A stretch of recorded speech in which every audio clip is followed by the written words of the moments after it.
The Word of God for you today, as we do our Christian ABCs, is theology.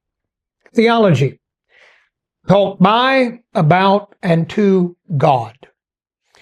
Dare ask a question like, why me? Or what did I do to deserve this? Or, hey, this can't be God, is it? And you are calling for theology. Theology, occasionally done by a few professors for pay. Theology is the normal, unavoidable pursuit of average Christians. The unexpectedness of Jesus tends to make theologians of us all. Theology's sphere of interest? Everything. As creator of all, the God of Israel and the church has got opinions about the whole shebang. Everything.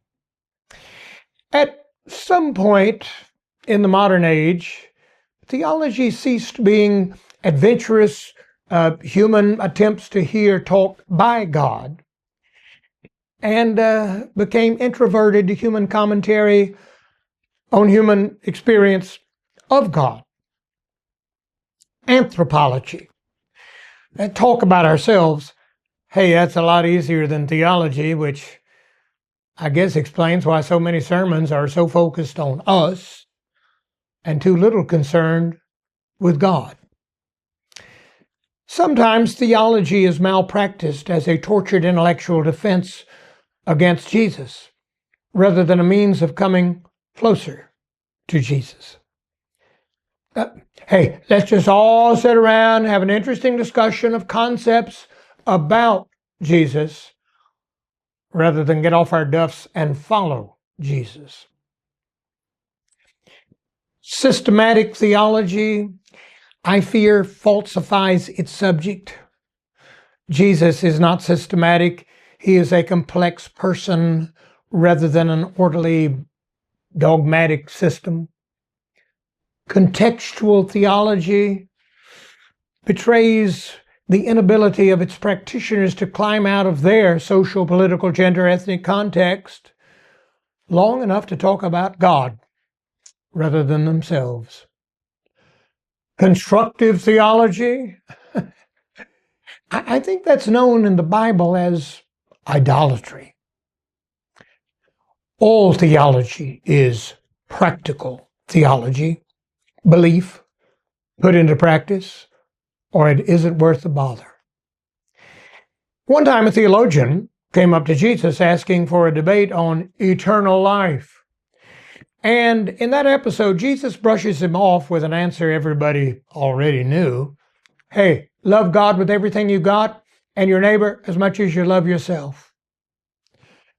So, Rabbi, just who is my neighbor? The man persisted, hoping to get Jesus caught up in some kind of controversy over who is a neighbor. Isn't it interesting? He didn't ask, who is this God that I'm to love with all my heart and soul and mind and strength? He asked, who is my neighbor? Hoping to draw Jesus into a dispute about ascertaining a deserving from an undeserving neighbor. Well, refusing to be tricked into a theological bull session, Jesus responded with his parable of the Good Samaritan, which ended with, go, do. I think at its best, theology serves the church by testing our talk about God to make real sure that the God we're talking about is the one who meets us as Christ, rather than those more pliable little godlets of our own concoction. Which may explain why many Christians, clergy and lay, are nervous around theologians. Join me again as we do our Christian ABCs.